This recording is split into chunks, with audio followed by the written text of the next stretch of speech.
of great vessels, dextrocardia, patent ductus arteriosus, and coarctation of aorta.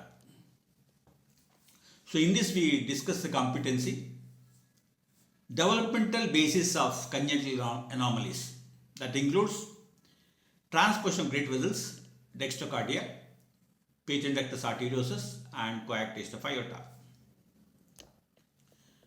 In this we are seeing the picture which shows that aorta is arising from right ventricle and the pulmonary trunk arising from left ventricle. So this is transposition of great vessels.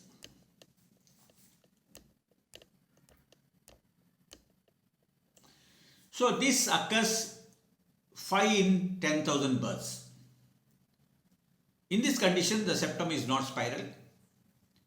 The condition is also associated with VSD, that is ventricular septal defect. There is also patent ductus arteriosus. Neural crest cells play a role in the formation of the cushions which separate these two great vessels. And the picture shows the conotruncal septum that is spiral in nature that divides the aorta and pulmonary trunk. And that shows the heart loop which has from venous side to arterial side, sinus venosus, atrium, ventricle, bulbus cordis, and aortic roots. Cardiac outflow includes the ventricular outflow tract and the aorticopulmonary septum. There are three embryological areas in this. They are the conus, truncus, and pulmonary arterial segments. In each segment, there develops two opposing ridges of endocardial tissue. The opposing pairs of ridges from the different segment meet to form the septum, separating the outflow tracts of the ventricles and aortopulmonary trunks. Aortopulmonary septum is formed by ridges separating the fourth and sixth aortic arches. Truncus ridges are formed in the area where semilunar valves are destined to be formed, thus forming the septum between the ascending aorta and the main pulmonary trunk. Conus ridges form just below the semilunar valves and form the septation between the right and left ventricular outflow tracts. Any deficiency in the above septation leads to condition of transposition of great vessels. So that is the cardiac loop. Then showing the different parts, that is truncus, and then the conus, and that forms the ventricular outflow part, and the atrioventricular canal which is yet to be divided. Dextrocardia. It is characterized by displacement of the axis, that is base to apex of the heart to the right side of the chest with the reversion of the apical inclination. This malformation is caused by an anomalous rotation of the primitive heart tube to the left. The incidence of dextrocardia associated with situs inversus in the general population is usually 1 in 10,000, whereas the one associated with situs solitus is 1 in 30,000 live births and only 1 in 9 lakhs of adult population. The high incidence of difference found in individuals with dextrocardia associated with situs solitus is due to the high occurrence of associated cardiac or extracardiac diseases, which include tracheoesophageal fistula, pulmonary hypoplasia, imperforatanus, spina bifida, and Carter-Jenner syndrome. Dextrocardia must be differentiated from dextroversion, as the latter is not a congenital condition, and in this condition the heart can change sides due to the disease that pushes or pulls the organ into right antibial. Laterality. Left and right sidedness is established early in development and is orchestrated by a number of signal molecules and genes. When the primitive streak appears, FGF8 is secreted by the cells in the node and the primitive state, primitive node and primitive state, and induces expression of nodal, but only on the left side of the embryo.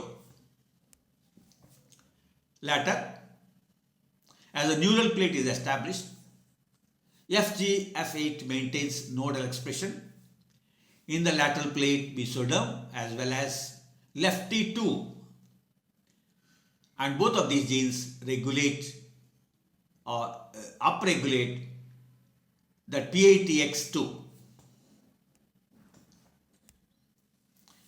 The PITX2 is homeobox containing transcription factor responsible for establishing left-sidedness, and its expression is repeated on the left side of the heart, stomach, gut, and they all assume normal asymmetrical positions. If the gene is expressed ectopically on the right side, this abnormal expression results in laterality defects including situs inversus and dextrocardia. That is showing the heart, patent ductus arteriosus. Patent ductus arteriosus is now the most common form of congenital heart abnormality in the neonatal period, with increasing incidence of primarily resulting from increased survival of premature infants. Delayed ductal closure is inversely related to gestational age at birth, with incidence varying from 20% in premature infants greater than 32 weeks of gestation and up to 60% in those less than 28 weeks gestation. This seems to be related to the incidence of surfactant deficiency, as premature infants without respiratory distress syndrome appear to close the ducts in a similar period to term infants, even if the affected premature infants following resolution of respiratory distress syndrome and its sequelae. The ductus arteriosus is derived from the sixth aortic arch. At birth, the duct undergoes rapid changes in size and shape related to the physiological process of closure. Intrauterine ductal patency. Intrauterine ductal patency was thought to be a passive action, but now it is known as active process under the influence of chemical and neural stimuli in addition to hemodynamics. The locally produced prostaglandin E2 plays a major role in the intrauterine ductal patency, which declines with increasing gestation secondary to decreasing sensitivity of the smooth muscle to its effects. Ductal closure is normally initiated by constriction of the spiral media muscle layer with shortening and thickening of the ductus, disruption of the intima, and formation of the intimal cushions. Intimal cushions, which are identified by echocardiography as echo-dense protrusion into the ductal lumen, have been shown to be the first sign of impending ductal closure. Lack of this within the first few hours of life is associated with ductal patency. Functional closure is usually complete by 72 hours of age in healthy term infants, but may take longer in preterm infants. In normal newborn infants beyond 36 weeks of gestation, the functional patent ductus arteriosus closure has occurred in, that is 42%, that in 42% by 24 hours, in 78% by 40 hours, in 90% by 48 hours, and in all infants by 96 hours. Coarctation of aorta. The abnormality of coarctation of aorta is a result of defect in the 4th left and 6th pharyngeal arch arteries. This can be explained by two theories. These theories are the theory of ductus tissue and the hemodynamic theory.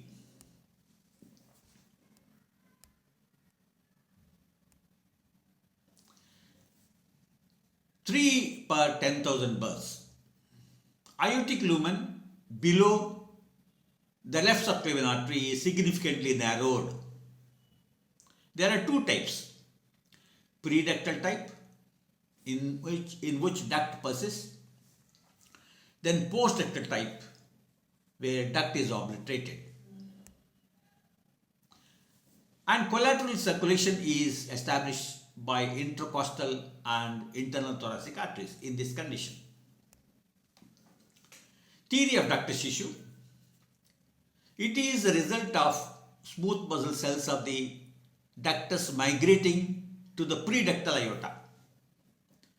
This in turn causes narrowing and constricting of the lumen of the aorta.